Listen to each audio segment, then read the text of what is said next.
Quelle place accorder au numérique dans ta vision de la photographie? C'est le sujet que je te propose d'aborder aujourd'hui. Alors c'est un sujet qui est très limite polémique, parce qu'il repose sur différents postulats de base. Ça repose sur des croyances très répandues sur le net, selon lesquelles aujourd'hui finalement le numérique fait la photographie. Et donc la déformation de ça, c'est de percevoir la photo qu'au travers l'outil. D'où pas mal de sites où on passe son temps à comparer des boîtiers avec d'autres boîtiers, comparer des objectifs avec d'autres objectifs, etc. Comparer des versions des logiciels ou des versions de logiciels entre eux, comme si ça faisait la photo. Or, c'est complètement faux. Et donc, l'un des premiers pièges dans lequel tombent les gens qui pensent comme ça, et on est tous un peu sous l'influence de cette pensée très répandue, eh bien, l'un des premiers pièges, c'est de chercher à refaire une deuxième fois la photo sur ordinateur. Je m'explique. Ce qu'on appelle refaire la photo, c'est-à-dire que tu fais une photo à l'aide de ton boîtier, et puis, bien sûr, tu peux tout de suite voir le résultat de ta photo, puis tu t'aperçois que, je sais pas, que la photo elle est trop sombre, trop claire, ou tu as cadré beaucoup trop large. Ah bah, tu vas dire, bon, bah tant pis, de toute façon, à la maison, sur mon ordi, avec Photoshop, InDesign, Lightroom, ou ce que tu veux, tel autre logiciel, bah tiens, je vais corriger ça, figure in the noise, et puis voilà, tant pis. Alors, le problème de ce genre de raisonnement, c'est que ça va clairement t'empêcher de progresser. Parce que si tu te dis toujours, ouais, à la maison, je vais pouvoir refaire la photo, bah non, ça, c'est pas avec ce genre d'idée que tu vas développer la bonne démarche. Et donc, justement, ce que je te propose aujourd'hui, c'est de rendre le numérique obsolète, dans le sens où de développer un mindset, c'est-à-dire un état d'esprit, qui va être, à défaut d'être bon, qui va être, j'allais dire, plus sain. Dans le sens, qui va permettre de développer, par contre, de bonnes démarches. Déjà, justement, en parlant de rendre obsolète le numérique, ce qu'il faut savoir, c'est qu'une technologie, bien sûr, est toujours appelée à être remplacée par quelque chose d'autre. Un appareil sera toujours remplacé par un autre appareil. Un objectif sera toujours remplacé par un autre objectif. Un ordinateur, un logiciel sera toujours remplacé par une autre version de ce logiciel, etc., etc. Donc, l'une des premières choses à faire, c'est de de se questionner sur ce qu'est pour toi la photo, mais dans le sens intemporel, dans le sens absolu. C'est-à-dire d'observer dans les photos d'aujourd'hui, dans l'iconographie d'aujourd'hui, comme dans l'iconographie, comme dans des photos plus anciennes, il y a 50 ans, il y a 100 ans, qui constituent d'ailleurs des références globales. Qu'est-ce qui est intemporel? Quelles sont les valeurs intemporelles de ces photos? Et tu vas vite te rendre compte que ce qui dépasse justement la technique, parce que les techniques passent, comme je disais tout à l'heure, ce qui va dépasser ça, c'est la culture. La culture de la photo, la culture visuelle. Par exemple, justement, tout à l'heure, je te parlais le piège de cette démarche qui consiste à refaire une deuxième fois sa photo sur ordi. Une bonne façon de faire, la bonne façon de faire, c'est toujours, avant de déclencher, avant de faire la photo, c'est toujours d'avoir l'image, la représentation de la photo qu'on veut obtenir au final. Et tu verras que si tu développes cette démarche, tu feras de meilleures photos, parce que ça voudra dire qu'automatiquement, tu chercheras à développer une démarche de prise de vue plus saine. Tu vas développer des réflexes concernant je sais pas, la composition, ton écriture de la lumière que tu vas chercher à développer, ça va être plus sain. Et sur ordinateur notamment, mais tu peux très bien faire de la photo argentique, mais dans les deux cas, dans le processus de développement, de création du produit fini, tout ce que tu vas faire, c'est que tu vas optimiser cette photo. Donc cette photo qui sera déjà entre guillemets bonne, parce qu'elle correspondra à ta vision.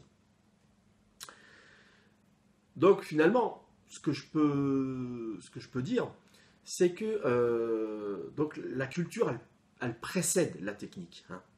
Et moi, je me souviens de deux notions que je retiens de mes années de formation, hein, parce que le reste, donc 98%, c'est obsolète, hein, parce que justement, voilà, c'était basé sur des techniques, sur des méthodologies de travail qui aujourd'hui n'ont plus cours. Parce que j'ai passé mon CAP entre 91 et 93, et donc tout ça, voilà, c'est dépassé aujourd'hui. Mais il reste deux grandes choses. Mes profs me disaient toujours, voilà, quand tu as une idée, cherche déjà à faire un petit croque-barre, même sommaire. Et si, avec ton petit croque-barre, l'idée te semble toujours bonne, après seulement tu vas sur ordinateur, après, à l'aide d'un logiciel adapté, hein, approprié, donc nous à l'époque on avait QuarkXPress 3.1 je crois, on avait Photoshop 2.0, on avait Illustrator 88 je crois ça s'appelait.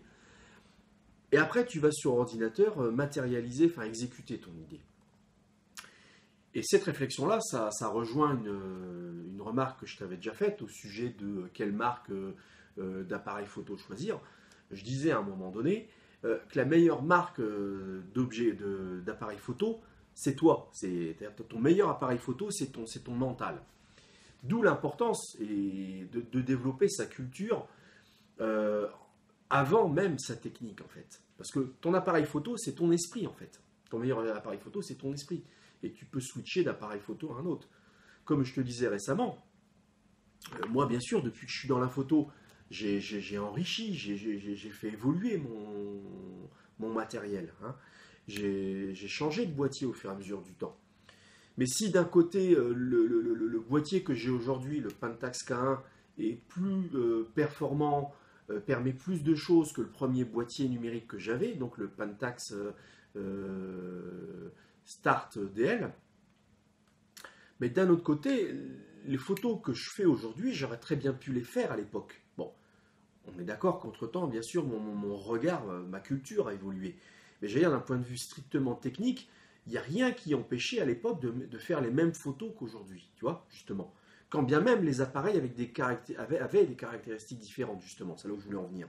D'ailleurs, tu remarqueras d'ailleurs que là, c'est un boîtier qui est sorti il y a quasiment un an. Et par contre, dessus, tu vois, j'ai une focale fixe, c'est le 50 mm 1.7 de Pentax, une focale fixe. Et cette focale fixe, elle a 20 ans d'âge. Parce qu'aujourd'hui, elle est même plus produite d'ailleurs. Mais je l'aime bien parce qu'elle est très compacte, très légère, etc.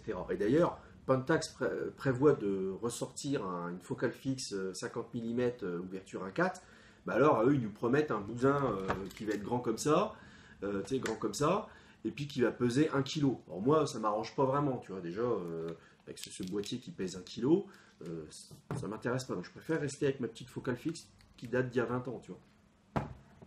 Donc finalement, la culture, c'est la deuxième chose que me disaient mes profs, et ça c'est quelque chose qui m'est vraiment resté, parce que là-dessus je trouve qu'ils ont vraiment été visionnaires, eux qui ont passé leur CAP dans les années 50, ils me disaient ce qui va distinguer, enfin à l'avenir, ce qui va distinguer un pro d'un amateur, c'est sa culture. Et ils me disaient ça dans le sens où nous, on le voyait bien en atelier, on était vraiment en pleine transition, enfin on observait la transition entre les anciennes techno, donc ce qu'on appelait à l'époque la composition froide, et les nouvelles qui arrivaient puis qui chamboulaient tout. Donc l'outil numérique qu'on connaît un peu aujourd'hui, bon nous on avait des Mac avec des écrans noirs et blancs, mais tu vois voilà, grosso modo, tu vois, les bases étaient là, hein, une interface graphique, tout ça. Parce que la composition froide c'était un peu du code, si tu veux, c'était un peu, pour te représenter, c'était de l'HTML, c'est-à-dire qu'il fallait rentrer des codes, et sur l'écran d'ordi, on n'avait que du code en fait, hein, que des lignes de code. Et donc avec ça, on devait codifier la mise en page qu'on souhaitait, hein. Et on photographiait les différents éléments avec des bandes de reproduction. Donc les bandes de reproduction, pour te représenter, c'est des énormes appareils photo grands comme ta table de cuisine, tu vois, avec, enfin même plus grand et même plus lourd. Et à l'époque, ce qu'on observait, c'est que si tu veux, pour acquérir les anciens postes de travail de la composition froide, c'était un très très gros investissement. Il n'y avait que des entreprises, que des laboratoires photo qui pouvaient s'offrir ça, hein. La moindre station de travail basique, simplement, je veux dire un écran, un clavier, puis voilà, enfin, une tour, quoi, si tu veux, bah, c'était 10 000 euros, tu vois, minimum. Les solutions d'impression, bah, je te dis, donc pour photographier, pour flasher, comme on disait à l'époque, les éléments, hein, pareil, les bandes repro, ça coûtait une fortune. Et nous, en parallèle de ça, en atelier, je te dis, on avait nos Mac, on avait des petites imprimantes laser qui, si je fais la translation franc-euro, coûtaient 1500 euros. On avait un petit scan, je me souviens plus, je crois que c'était pareil, l'ordre de 1500 euros, à peu près l'équivalent. Hein. Mais comparativement à l'investissement nécessaire à la composition froide, ça n'avait rien à voir. Et puis en termes de compacité, tu pouvais vraiment avoir ton petit Mac à la maison, ta petite imprimante laser à la maison, ton scan, pareil, tu pouvais l'avoir à la maison. Précédemment, c'était pas possible. Et donc, nos profs, ils avaient compris que l'outil allait se répandre auprès du grand public, et donc, l'outil, donc la technologie, allait se répandre aussi. Et donc, ils nous avaient fait remarquer à l'époque, parce que déjà à l'époque, bien sûr, Photoshop tenait, je crois, sur 2 ou 3 disquettes, et on devait le réinstaller tous les jours sur l'ordi, chaque fois qu'on voulait l'utiliser. Et donc, bien sûr, déjà à l'époque, bien sûr, c'était énormément copié ce genre de choses. Je dis même pas craquer, puisqu'en fait, il n'y avait même pas de protection, il suffit simplement de copier les disquettes. Et donc, c'était très très répandu déjà à l'époque, de trouver Photoshop sur disquette. Et donc, eux, ils avaient compris que l'outil, si l'outil se démocratisait, le grand public allait être capable de s'improviser, entre guillemets, infographiste, etc. Il suffisait simplement, comme il disait à l'époque, il disait, vous êtes en formation, mais un jeune du même âge que vous, si peu que ses parents lui offrent un Mac, il récupère une version de Photoshop, il l'installe sur son ordi, puis pendant toutes les vacances d'été, il bricole sur Photoshop, et au bout de 3 mois, grosso modo, il s'en démerdera, quoi. Il sera capable de produire des choses. Et ils avaient totalement raison. Parce qu'aujourd'hui, fondamentalement, on est dans une société de la commodité. C'est-à-dire que tu cherches à te former dans la photo, par exemple, tu cherches à te former dans le logiciel de retraitement d'image. Tout ça, c'est accessible. Hein. On parle de génération tuto, c'est pas pour rien. Tu vas forcément trouver tout un tas de tutos si tu veux te former sur un truc. Tu vois. L'outil, lui aussi, il est d'autant plus accessible via des outils, via des plateformes telles que eBay, Price Minister, je sais pas moi, Le Bon Coin, via même des groupes Facebook. Tu peux acheter à l'autre bout du monde, d'un clic de souris, du matos à prix bradé, hein, que ce soit d'occasion ou neuf. Donc là aussi, l'outil est d'autant plus... l'accès s'est démocratisé. Il y a 25 ans, il fallait éplucher des annonces de journaux papier, tu vois, et puis tu cherchais sur un rayon d'action, genre ton département, voire allez, la France, Grand Max, tu vois, t'étais un aventurier, tu vois, si tu faisais ça. Alors qu'aujourd'hui, tu vois, tout ça, c'est accessible. Donc, ce qui va distinguer une personne qui possède un boîtier d'une autre personne qui possède un autre boîtier, le même, c'est la culture, tu comprends? Ça, c'est très important de comprendre ça. Donc, finalement, si tu admets cette idée-là, ça veut donc dire que tu admets implicitement l'idée que ton vrai fonds de commerce, c'est non plus la qualité de ton matériel, parce que tu peux très bien, comme je disais tout à l'heure, avoir un boîtier d'il y a 10 ans et puis faire fondamentalement de super photos. Donc ton vrai fonds de commerce, c'est ta culture. Le fonds de commerce je sais pas, d'un infographiste, de tout ce qui est lié à la création d'images, que ce soit animé ou fixe, c'est ta culture. Et donc, si on replace ça dans une bonne carte mentale, une bonne représentation mentale, eh bien déjà, tu admets que finalement, tout ça, ce sont des outils, ce sont des facilitateurs. Ton boîtier, tes objectifs, ton ordi, tes logiciels, ce sont des outils. Ainsi d'ailleurs même que certains concepts, tu vois, certains concepts liés à la méthodologie de travail. Aujourd'hui, on parle de workflow, on parle de flux de travail. Moi, je t'ai déjà parlé de setup, même le script d'ailleurs, même les scripts. Finalement, c'est des concepts, et ces concepts, eux aussi, ils ont évolué, tu vois. Il y a 25 ans, quand on travaillait sur un projet graphique, tu vois, admettons un magazine, évidemment, le flux de travail était organisé d'une certaine manière. Le client devait venir à l'atelier pour voir l'évolution du truc. On devait lui sortir des épreuves, donc ça avait un coût, tu vois, sortir des crocs malins pour ceux qu'on connu. Alors qu'aujourd'hui, on peut partager, j'allais dire, en temps réel, l'évolution du projet et l'enrichir au fur et à mesure avec les retours, les remarques du client. Donc tu vois, voilà. Mais donc ça, ce sont des outils qui participent, qui sont autant de maillons. Et ces maillons, ce sont en fait, ce sont des maillons qui forment une chaîne qui est la chaîne de la création.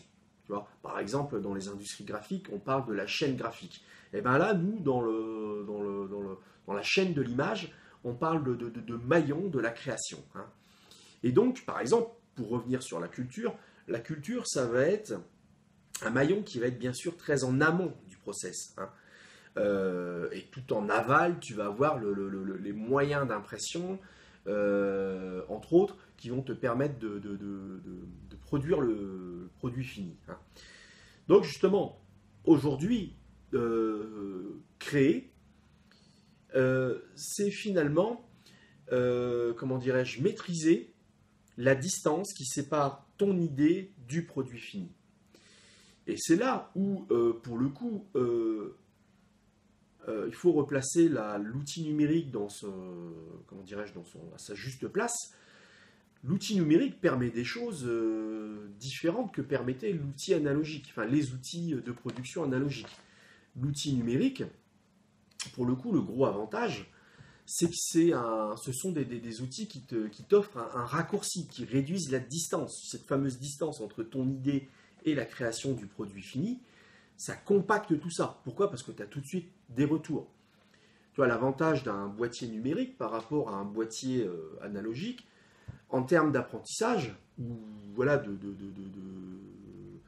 comment dirais-je, de progression, c'est que quand tu explores quelque chose, via la fameuse technique enfin le fameux concept dont je t'avais déjà parlé, qui est pour moi qui est très important, le concept de méthode exploratoire, quand tu explores un nouveau genre, tu tentes des choses, tu tentes des réglages, et tu as tout de suite le retour sur ton écran. Et donc, tu peux tout de suite affiner tes réglages, ou tu peux corriger au cas où tu as fait un réglage que tu juges pas correct à la vision que tu as. Donc, tu vas tout de suite avoir le retour, tu vas tout de suite pouvoir réintervenir. Et donc, tu vas avoir une autre compréhension de tes actions, puisque tu as tout de suite le retour. Ça veut donc dire que tu as une courbe de progression qui est très élevée. À l'époque de l'argentique, c'était beaucoup plus plat. Pourquoi? Parce que tu avais une distance entre ton idée et le produit fini, admettons un tirage photo, le rendu photo, bref, la matérialisation de l'image que tu as faite, tu peux avoir un laps de temps assez important, parce que pour des raisons de coût et puis de possession de matériel et d'encombrement, de volume disponible à la maison, tu pouvais avoir un temps relativement important entre l'image que tu as réalisée, le déclenchement, et puis la photo. Et tu disais, tiens, zut, finalement, quand tu regardais le tirage, tu disais, tiens, zut, finalement, j'aurais dû avoir un réglage différent, j'aurais dû avoir régler différemment la profondeur de champ, donc l'ouverture du diaphragme, j'aurais dû avoir un temps de pause différent.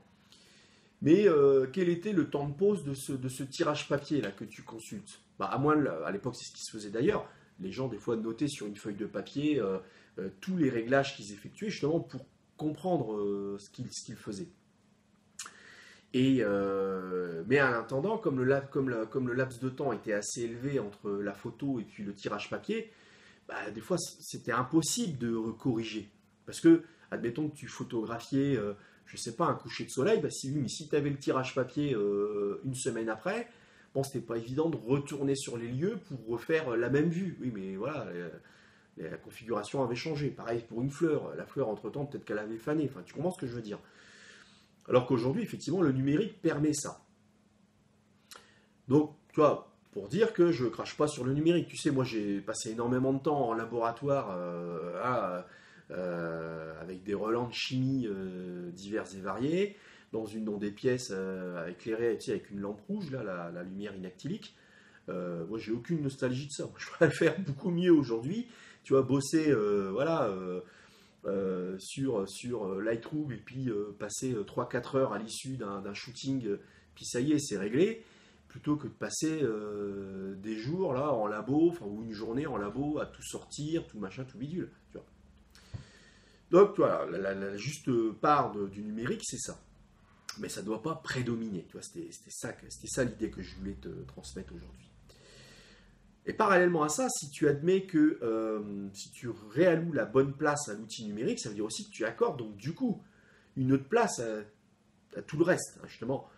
Et dans ce cadre-là, ce qui est intéressant, c'est non plus seulement que de lire des bouquins sur comment bien utiliser Photoshop ou Lightroom, même si c'est important de le faire. Mais ce qui est important, c'est aussi de consulter des écrits, des témoignages que nous ont laissés nos prédécesseurs. Pourquoi? Parce que eux, s'ils n'avaient pas certaines cartes que nous possédons aujourd'hui, donc justement ces fameux outils numériques qui sont des raccourcis, hein, comme je disais tout à l'heure, ils avaient aussi d'autres outils que nous avons pu aujourd'hui, ou que des outils. Ils avaient certaines cartes que nous avons plus, ou alors que nous avons oubliées. Et donc de se replonger dans les traces qu'ils nous ont laissées au travers des bouquins, enfin, principalement des bouquins, c'est réaccéder éventuellement à des méthodes, à des savoir-faire qui nous manquent un peu. Et les savoir-faire principaux auxquels je pense, c'est tout ce qui est lié à la science de la composition, à la science du cadrage, tu vois, toutes ces choses-là, à la science du portrait. Ça, aujourd'hui, c'est très dur d'avoir des bouquins très qualitatifs là-dessus. Tu cherches un bouquin sur le portrait, on a toujours une large partie sur l'outil numérique, alors que le portrait, c'est tout à fait autre chose, tu vois, selon moi. Et si tu remarques, si tu consultes, par exemple, sur Pinterest, des portraits, justement, des années 40, 50, tu te rendras compte qu'ils avaient une science de la pose, une science de la lumière qui, nous, je trouve, nous manque, tu vois. Et c'est pour ça que c'est très intéressant de se replonger dans les témoignages que nous ont laissés les anciens, de les réétudier, tu vois.